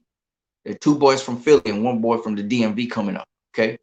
So when we talk about sharks at the 135, and Tevin Farmer, Tevin Farmer, I don't really consider Tevin Farmer or Jojo Diaz as sharks per se. Even though Jojo Diaz got a lot of experience and Tevin Farmer got a lot of experience, I think the Tank is a shark. But Tevin Farmer could possibly be he could possibly be a shark. I think of him more as a slickster. I think of Jojo Diaz more as tenacious, But when we talk about sharks, we're talking about guys who train at the elite level. Even though Tevin Farmer's putting on some size, boy, he looking strong as hell. So when he comes back out, he might be even stronger than he was. So we'll see. And Miguel Berchelt, he's a good, competent fighter. He's been destroying guys. I don't see him as a shark. I think Loma could beat Miguel Berchelt, even though Miguel Berchelt now having seen the blueprint to beat him. May make it a little harder for Loma. But I think Loma coming down in weight to 130, coming down to his best weight, having fought at a high weight class, I think he's going to be stronger. I think he's going to be bigger. I think he's going to be a force to reckon with at 130. The only guys that I think are really dangerous for him at 130 are Tank and Shakur at present. But watch out for Hackett. Watch out for the two Philly fighters, boy. I can't remember who he's in. But Jameel Hackett, watch out for him. He a killer. Y'all have no idea. He about to break out hell when he starts doing his thing. So there's Jameel Hackett, and then there's that kid. They call him Little Hopkins. Watch out for him. We got Richardson. He's another one you got to watch out for. And they all hungry. They're all hungry, right? So, and they going to be in the 130, 135 category. And then, of course, Rolly Romero. We can't forget him. And then the kid that beat him, we can't forget him either. He's in he's in RGBA, Robert Garcia's gym. And we got a couple other killers, man, on the horizon. Don't worry, we got killers, man. We got killers, and they're gonna kill. Jamal Herring is a good, competent fighter. Carl Frampton was classy boxer, but I don't consider them guys sharks. When I'm saying shark, I mean they chomping on the bit like that. Give me mine, give me mine, give me mine. That's what I'm talking about when I talk about sharks. Like their first chance, they're gonna get a world title. If they get a shot at a world title, they're gonna get it. Like they're gonna seize it from me. That's what I mean by shark. The boxing scientist says Ryan is an okay fighter, but he isn't elite. Raleigh destroyed Ryan in sparring. Ryan keeps his chin in the air. Ryan has a lot of bad habits that will be exposed in the future. I don't think I think some of those things are being rectified already as we speak. But anyway, whatever you think, guys think. But Ryan is a shark, and you all gonna see that very soon that he is a shark. But you know, and Raleigh Romero, yeah, okay, that was foreign. I'm sure if Romero piece is right and real, Raleigh gonna get it. He gonna get the shit put on him. Okay, Ryan will light up Raleigh Romero. I like Raleigh Romero, man, and but from his last fight, what he showed me is he's too fucking slow. One, and when he does his pull counters, he doesn't do it properly. So he got some stuff to work on. And he does have the power and everything, but he can get out boxed easy and tattooed all over the place. And I just think that, and he has good defense. Don't get me wrong, but Ryan's just, and remember, he's with Ryan's being trained by Canelo's coach. They know they're boxing, so I just don't see it. And he be sparring Canelo and all of that. I just don't see it. None of them guys can fuck with Canelo. I'm with Ryan right now. Ryan's. Anyway, y'all gonna see. Time will show. Time will show. And Ryan's a tough dude, like I said before. You can hit him smack on the chin, and he's not going nowhere. He's a big dude as well. He really shouldn't be at 135. Right now, he should be fighting at welterweight. He's a big dude, but he makes 135. So he always in the gym. He's always working. So, and he's a little awkward looking because he does a little bit of awkward things. So that's why I think a lot of people think about him a certain way. But he is, trust me, he looked like a baby. His face looked baby-like. He's no baby, man. He is no baby. If I had to pick between Jake Paul and him fighting, I have him putting it on Jake Paul and stopping Jake Paul. Right? And Jake Paul is a what? A 190 pounder, and he could box a bit. Ryan would wash his ass and probably stop it. That's how dangerous Ryan is. And people just don't understand. He got that boxing IQ. It's not just he's fast like Amir Khan, and he don't just come down one place. He's got defense and everything. But anyway, people are gonna see what Ryan is. It's still early in the game. It's still early in the game. When he puts it on Luke Campbell, y'all will understand what I'm talking about. And he's gonna put it on Luke Campbell. He's gonna put it on Luke Campbell. If Javante Davis didn't have the stamina problems, where he kind of takes rounds off and stuff, I would have had him beating Lito Santa Cruz, no problem. But he has stamina problems, and his commitment to boxing has not been like Leo's is. That's why I tell you, this is going to be a true test for Tank, and that's why I think also against Loma, if he didn't get Loma out of there early, it would have been hell on earth because Loma would have beaten up his ass later. You know what I mean? So Floyd did a smart thing by not putting Tank in with Loma. Loma was ready to eat him up. And you've seen what Loma can do to a pretty big, very big lightweight.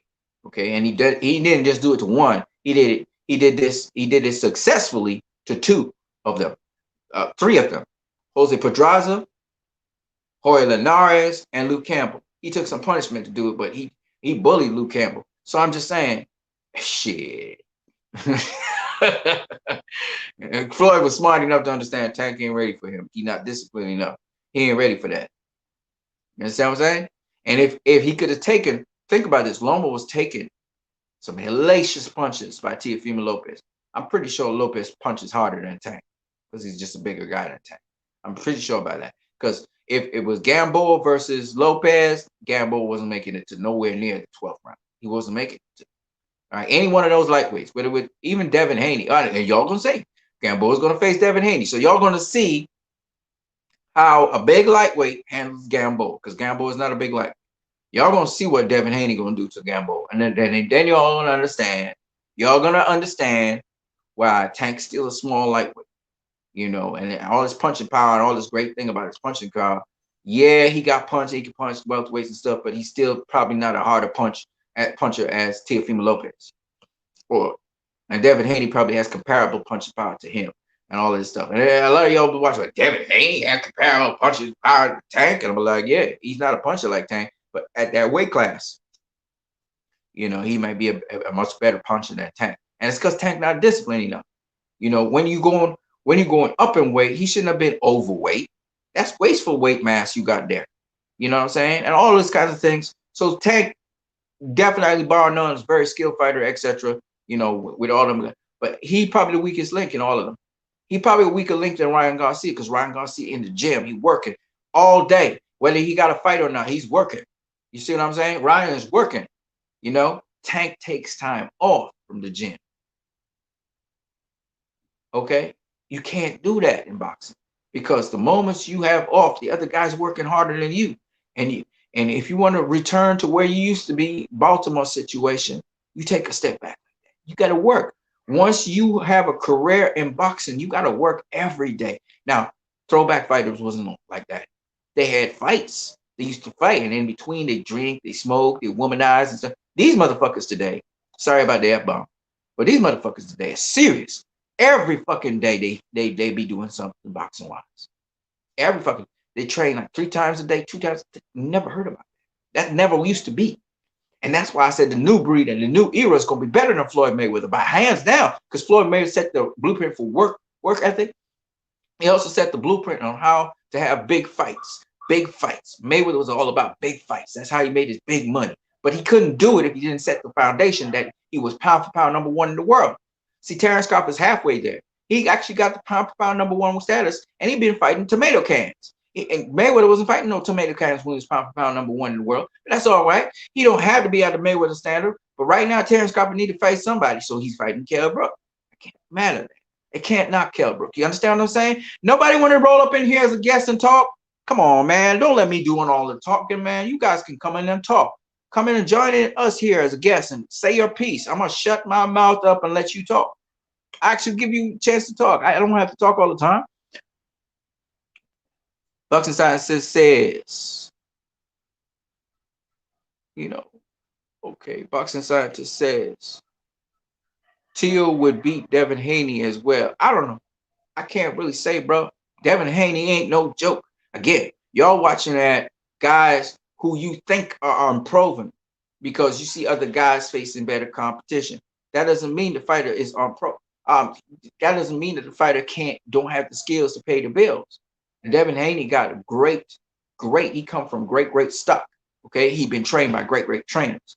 So to tell me that Devin Haney would lose to Teofimo Lopez, I can't buy that stuff because I've seen him in the amateurs. I know what Devin Haney brings to the table.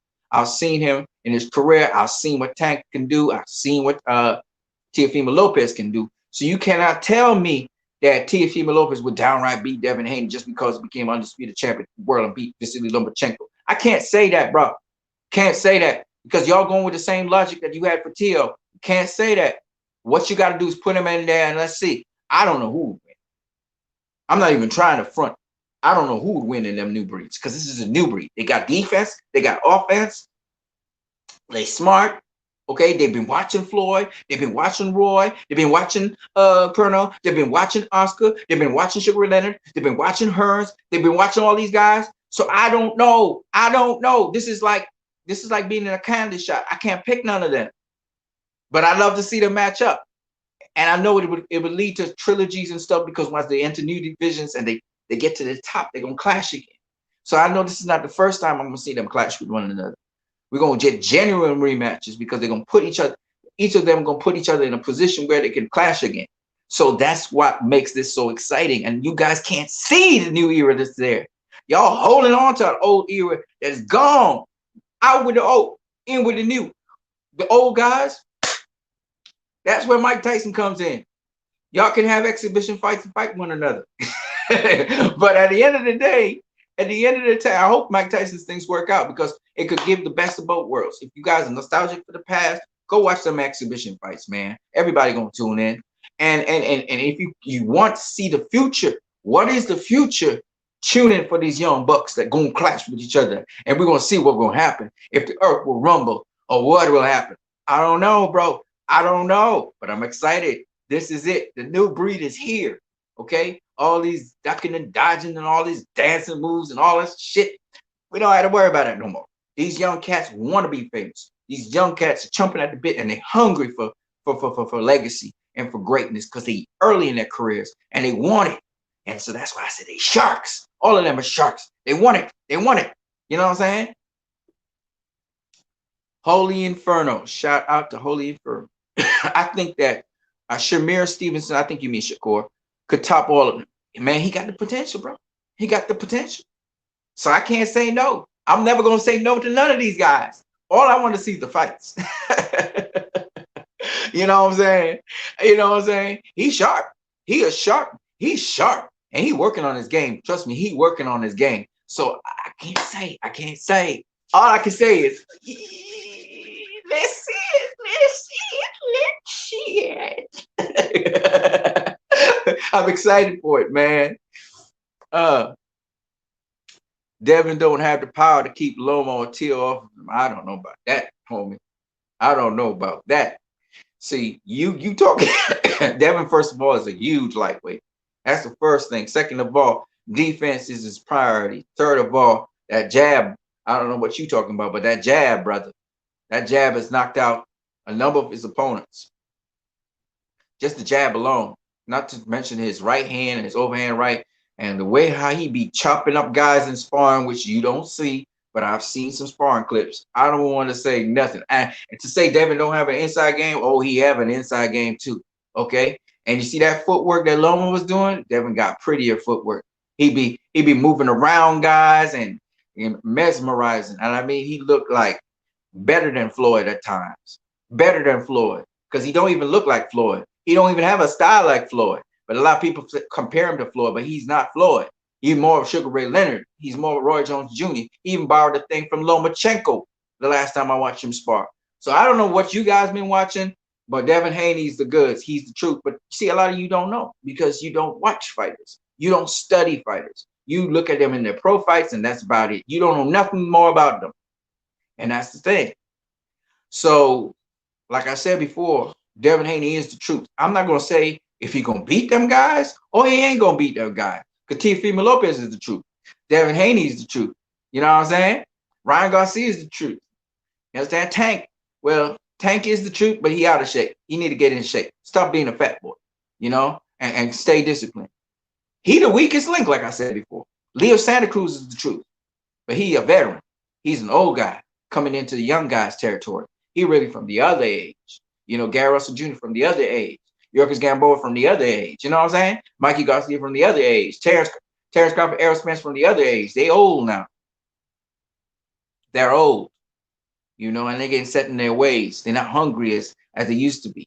You know, Errol's talking about facing Terrence next after Danny Garcia. That sounds good. I like the energy. 2021 on track. He said 2021, I'm gonna get Terrence Crawford. 2021 is coming, and it looked like he might get Terrence Crawford. You know what I'm saying? I would love to see that. I would love to see that. I'd love to see him jump across, sign a top ranked deal, face Terrence Crawford, jump back across to the PBC. You know what I'm saying? You know what I'm saying? A one-off. You know what I'm saying? That'd be great. Just to get it going. So it's on Fox and it's also on ESPN because Fox and ESPN work like that. So they can definitely get that fight happening on Fox and ESPN. You know what I'm saying? So at the end of the day, you know, we might see that Errol Spence Terrence Crawford fight. Not at the time that the fans wanted to see it necessarily, but it's still going to be a big fight. And it's still going to be a fight. And then I hear Errol Spence challenging Canelo Alvarez and saying, I'm going to jump up wherever you are, brother, and fight you. That's some crazy ass shit. I would love to see that too. I'm just saying that at the end of the day, if people start behaving like the new breeders behave, if people start, I hope that Teofimo faces Devin Haney for that sake, to show I ain't ducking or dodging nobody. I'm face the fire, come face Teofimo, win, lose, or draw. I'm gonna have respect for him. You know, I had respect for Lomachenko in one regard, even though I said in the chat sections of other things, other groups that, you know, Lomachenko wanted to be undisputed. When he saw Teofimo Lopez, he didn't freak and say, you know what, I don't want to be undisputed no more, like Canelo Alvarez did to Demetrius Anthony. If Lomachenko could have gotten what's his name? The kid that Teofimo Lopez knocked out, Richard Comey, right? If he could have gotten Richard Comey over Teofimo Lopez, he would have been so happy he would have become undisputed for sure, right? But Teofimo Lopez didn't just beat Richard Comey, he dispatched him. He was like, you're not on my level, bro. Goodbye. So Lomachenko had to face Teofimo Lopez, okay? Lopez was signed with the right company and everything. So that was given to him. All right? And he beat Lomachenko's ass. And now Teofimo Lopez is the king of the heat. The only kink in his armor before he rolls out into the sunset on 140, if he wants to, is because I still consider him undisputed, like I said before, even though it's the franchise championship belt. The real WBC champion really was Lomachenko, even though he relinquished the title to Devin Haney because he ducked him because he didn't want to face him. And he still got checkmated because he still had to bounce up Tio. But you got to understand that Lomachenko was the real champion. He had actually fought for the title, beat Luke Campbell to get the title. So technically speaking, like I said before, technically speaking, Teofimo Lopez is the true undisputed champion because Devin Haney, even though he fought for it in a different capacity, got it because Lomachenko defaulted and ran away from him, right? Vacated so that he could not face Devin Haney. And his excuse was, oh, Devin Haney, he's inexperienced. I don't want to just beat him. And bullshit. Bullshit. Okay. Boxing Scientist says, I thought the same way. I seen Shakur handle Devin in sparring when Shakur was 15 pounds lighter than him. Yeah, Shakur's a bad boy, man. He's a bad boy. But I just want to see the rumbles. From when they sparred to now they are pros, it's 2 different times. You know, there's a lot of knowledge passed in that time. So we'll see. And Shakur can fight on the inside now, so that'd be great. All-around game. Sergey Sokolov said, yeah, about JD. Why everybody call him Fat Boy? He don't even near to fat. You mean GD, Gervonta Davis? GD. Gervonta is with a G. So GTD, which is his logo, Gervonta Tank Davis, is a bad motherfucker, but he's a fat boy. Okay, he blows up to 160 something pounds. Okay, so he a fat boy. He get fat like Adrian Brown. He's a fat boy, and they have to do what is called fat camp. They literally do fat camp. In fact, if you go and watch Gervonta Davis right now, he's gonna have that plastic thing on him because he's losing weight. That's why they call him fat boy, because he does not stay within 10 to 15 pounds of his fighting weight. Not his fighting weight, sorry. The official max weight for his weight division. So that's why he's called fat boy. Okay. And then when he did move up to lightweight, he still didn't make weight the first time. They had to do it the second time, and then he finally made weight. How the fuck you gonna do that? What kind of discipline you had? You was in a low weight class, you couldn't make weight. Now we go in a higher weight class, you can't make weight. What the fuck is he doing? Letting himself loose? So he has to make weight, and he has to be training all year round. He don't train all year round. You know that. He don't even stay in shape all year round. So that's his Achilles heel. You can't have that in boxing. And that's why Floyd was like, I ain't putting him in with no Lomachenko. Lomachenko's conditioning is way on point. Lomachenko would eat his ass. Yeah, he if he don't stop Lomachenko in the first or second or third rounds, which that ain't gonna happen because nobody ever done that to Lomachenko. I don't care how much Tank is sharpshooting shit. Fuck no. And we saw what he would look like at lightweight. He wasn't putting away. He knocked down and hurt and damaged Yorkers Gamboa. He didn't put him away until the 12th. So his power didn't transfer like the way we expected. And he was really trying to tee off on Yorkers Gamboa, but Yorkers Gamboa was in shape, even though he got hurt in the fight, he was in shape. So just to say and put this into terms for people to understand, you know, he is the weakest link. I'm not trying to disrespect Gervonta Tank Davis, but you got to stay all year in shape, and you behind the curve. All them other boys, whether it is Devin Haney or Ryan Garcia or Teofimo Lopez or Lomachenko or Shakur Stevenson, they stay in shape. They stay ready. Okay, they stay ready. They don't get ready for fights. And Tank is following the old school OG mode where you're like Duran and all them other guys who used to balloon up in weight. Marcus Maidana, you don't be working to get into weight. You saw what happened to Rosario. You know why he got stopped to the body? He got stopped to the body because he is the first time he adopted him being in shape, being ready. He was behind the curve. And Jamel Charlo, well, he got a little bit crazy in his head too. But Jamel Charlo, he always stay ready. He always is like, when I say stay ready, I think you guys don't understand. He fight ready. Like if you say right now, you pick a fight with him, he ready to fight. He is ready to fight. That's what I'm talking about. Jamel Charlo ain't no, y'all don't understand. These guys live this shit. Like y'all don't understand. This ain't no fucking joke.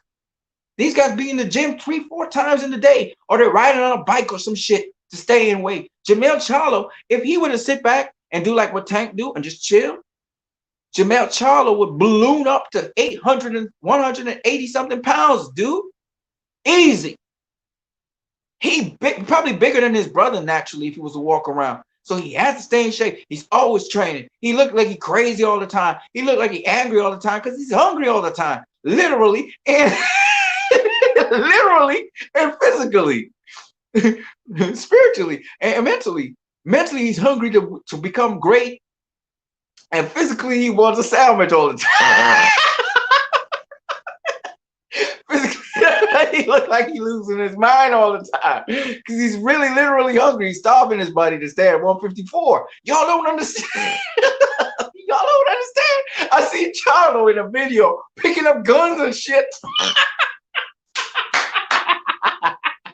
Say I'm ready, and his girl, his wife or girlfriend is punching a punching bag. Jamel Charlo is crazy as hell, dude. But he stays ready. Oh my God. He stays ready. Y'all haven't y'all been watching the videos? Crazy as hell. He crazy as hell. He ready to fight something. A moment's notice. Jamal's like the more chill one. You know, he's the cool, mellow one. Jamel, oh my God.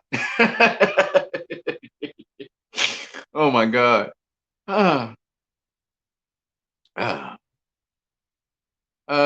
Boxing Scientist says, oh, we're going on 2 hours now. You only need 3 of the 4 major titles to be undisputed. No, that's not true. In this era, the Boxing Hall of Fame recognizes 4 titles: the WBO, WBA, WBC, and IBF to become undisputed. It used to be back in the day, before 2007, when the WBO was taken into the rankings, that you just needed 3 belts, which would have been the WBA, WBC, and the IBF. As we do know, Floyd Mayweather had 3 of those titles after beating Manny Pacquiao. It wasn't the IBF, though. He had the WBC, WBA, and WBO. And the IBF champion at the time was Kell Brook, I believe. He had just beaten Sean Porter. So what I want to say to you guys is that he has the franchise belt or championship, which is a WBC championship. And this is what the WBC is saying makes him undisputed, because the WBC has been doing this punk ass shit where they're allowing non-black fighters to duck black fighters. This is the bullshit that Mauricio Suleiman is doing, if you haven't realized. So to avoid facing Devin Haney for Teofimo Lopez, they're trying to give him this bullshit strap called the franchise championship. Okay? And I don't like what Mauricio Suleiman is doing. He's encouraging ducking of non-black fighters for no reason at all. No reason at all. And Teofimo Lopez is like, fuck that. I'm going to face Devin Haney if he says I have an asterisk on my title. Teofimo Lopez ain't afraid of shit. He sparred Devin Haney before. He's faced Devin Haney before. Okay? All these kids have faced each other before. So it ain't no trip. He's like, man, is that what you about, Devin? I can stay at I can stay in 135 for one more fight. Handle Yorkers Gamboa. Handle that old guy. Get the old guys out the way. I handle Loma. He an old guy. I got him out of the way. You handle Gamboa. I'm gonna make that shit happen. And he might. He might make the shit happen. Or he may go up to 140. And he may challenge, like we say, the winner of Ramirez versus Taylor, especially if Ramirez wins. That's a top-ranked fighter. That'll be easy for him to do. Top-ranked be doing business with Matchroom, so that'll be easy to do with Taylor as well. And he might even go all the way across to the UK to make that happen. So I'm just saying, Teofimo Lopez, he's in the driver's seat, no doubt about it. He the king of the division, no doubt about it. But again, Teofimo Lopez, I believe, is cut from a different cloth. And I think that Teofimo Lopez, if I was him, I wouldn't duck David Haney. I would go straight to the fire. I would take it on Devin Haney and say, oh, you're undisputed. Let's do it. It's a 50-50 fight. I don't know who would win. I'll be honest with you straight up. I don't know who would win. I can't give nobody advantage. So that would be a straight up 50-50 fight. It might be in the end that they just draw. They might fight to a draw. Who knows? We don't know. You know, Devin Haney might get all the straps, or Teofimo might get all the straps. But here's the one thing we'll be sure about. Whoever wins will get all the straps. And there will be no question whether they're undisputed. And the fact that Teo might give Devin the opportunity that Loma didn't give would speak volumes about Teo if he would have do that, because he would have showed that I'm cut from a different cloth, Ninja. And if he won that fight, ain't nobody could question how good he is, because Devin Haney's the real thing. Y'all talk about Loma, he hype. Devin's not hype. Okay, so if he would have beat Devin, shit, and then go up to 140 and face the champion, undisputed champion, and beat him, shit, it's over. It's over. Pound for pound #1, and he the cash cow of boxing. He took it over, like he said, the takeover. He would have taken over boxing. He'd have taken over boxing just like that. Easy. That's easier said than done, though, because remember, he has problems with tall fighters. And if Taylor was to win, Taylor's a tall fighter. He's 5'11". So he better get his defense up to par, and then Taylor could do it all. He could fight on the inside, he could fight on the outside, and he's a southpaw. That's a tough task, you know. If you ask me between Taylor and Ramirez, Ramirez would be an easier show, and Ramirez is a big guy too. It'd be an easier show for Teo than Taylor, and Ramirez is just getting better. All of these guys are getting better. You know, I forgot what Taylor's name is. What's Taylor's first name? Sergey Sokolov says, I think Broner come back. I think he can still fight. I mean, Broner had his time. This is the new breed now. Broner's like out of date in a way. He like the old stock. You know what I mean? He did face all the best, but he old stock. And the new breed gonna clean his ass up. Any new breed that face Broner gonna get his ass beat. This is a different time. It's a different era, folks.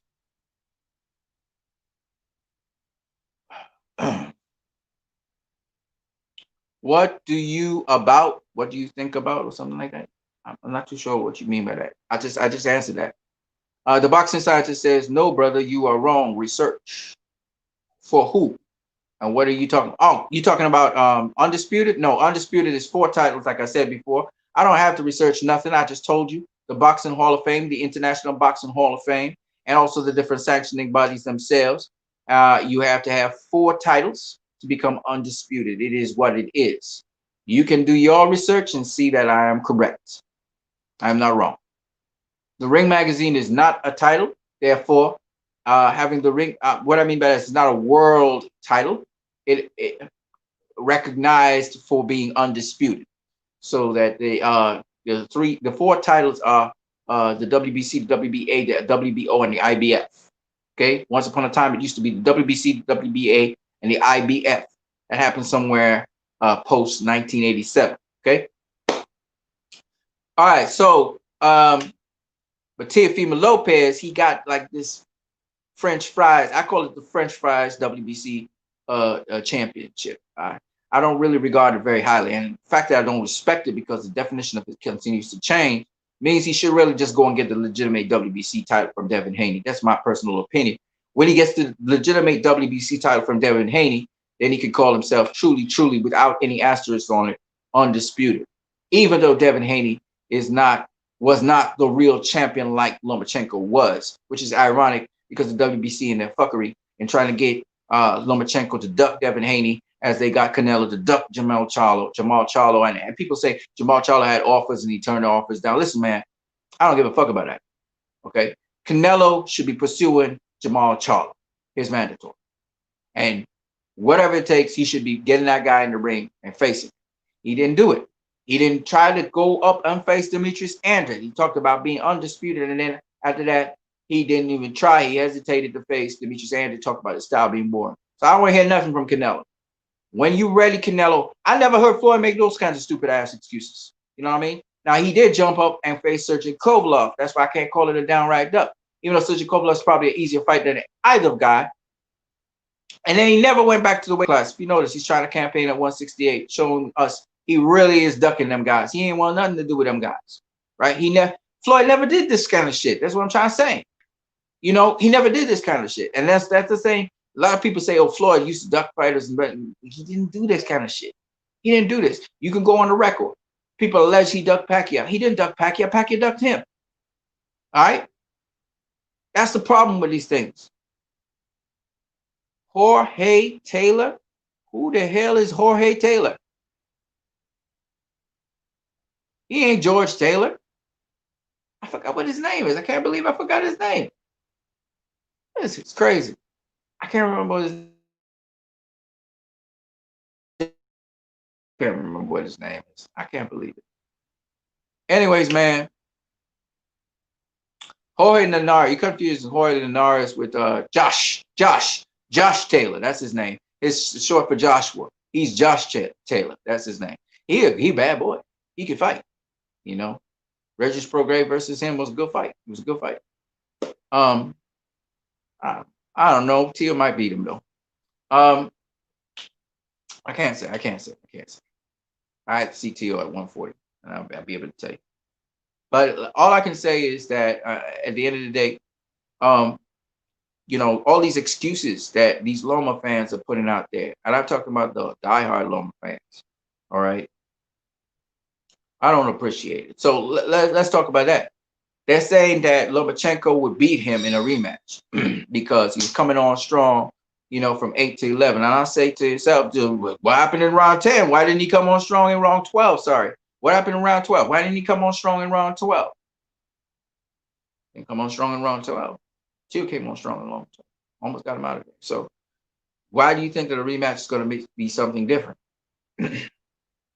It could play back out like 8 to 11, sure, and 12, in that Loma comes on strong and then Tio knocks him out, right?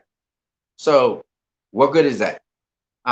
So many good fights for Tio now. Why would he want to face an old guy who has shoulder problems and is talking about retirement? You see? But these Loma fans, they so locked up in Loma that they can't let go of that and embrace the sport. There's so much better fights out there for Tio than Lomachenko. And why would we need to see a rerun of the same thing? Why do we need to see that again? He beat him already, and he beat him clear and comprehensively. Why do we need to see that again? You know what I mean? The other thing that I see people circulating, and of course Loma assists in that, and they try to get some kind of rematch out of something that they never had a rematch clause to start with, is they say, well, Bob Arum, because of all the views, because they almost did 3 million views, right? They're saying because of this, you know, listen, man, it's a Tio though. It's a Tio fight. Teofimo Lopez was in that fight. Now, Teofimo Lopez is the draw. He's the guy now. He beat the guy who was a draw, so he took some of his followers. And now, so any fight that Tio has is going to be a draw. It's just what it is. He's charismatic. He does flips. He does all kinds of things. So it's always going to be a draw. It's always going to be exciting. So does it matter who Teofimo Lopez faces? No. Boxing Scientist says Josh Taylor. Yeah, I already said that. So it doesn't matter who Tio faces, man. It don't matter. Tio's now the draw. He's now the king. He's now the head honcho. He's now the guy that called the shots. He's now the A side.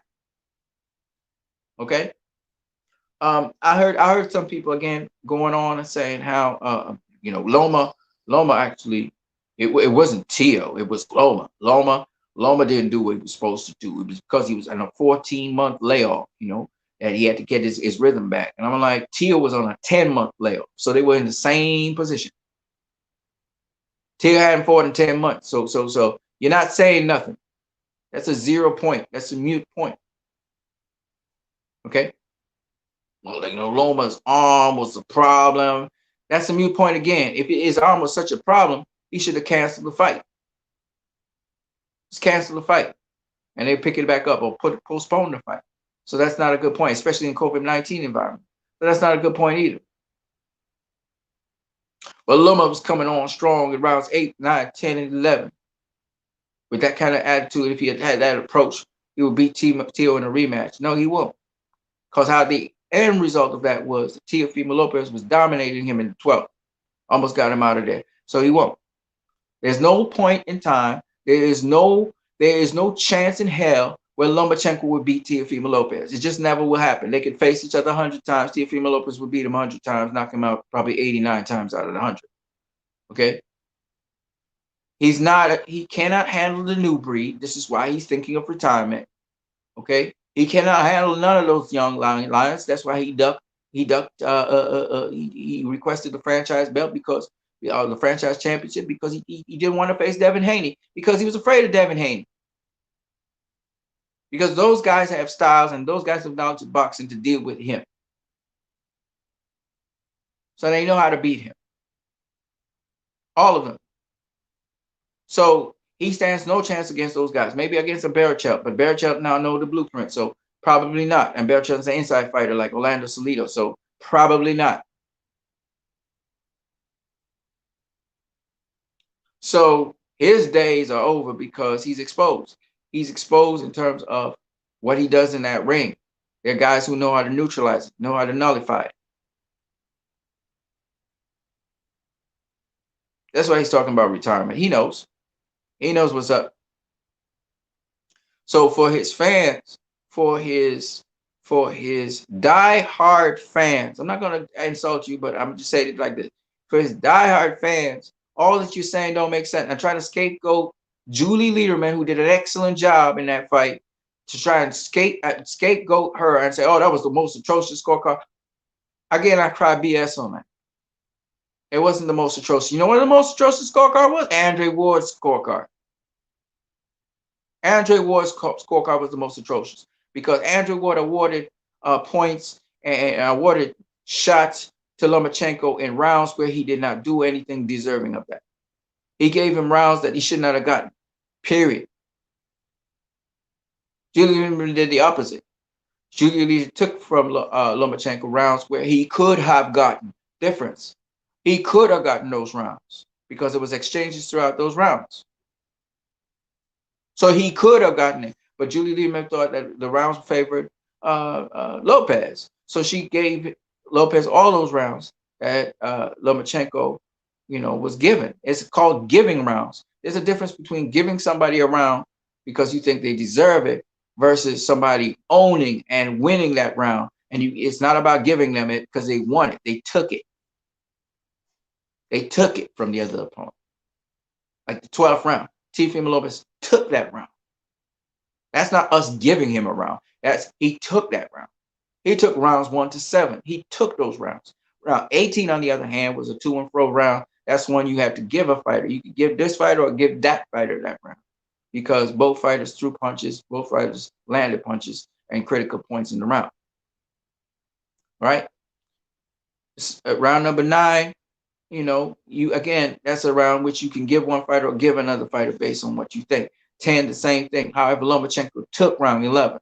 That's it. That's a Lomachenko round. There's no disputing it. Even though Teofimo Lopez came on the end, Lomachenko got that round. He did enough. He earned that round. And that's the only round he earned in the entire fight. Maybe you can give him 8.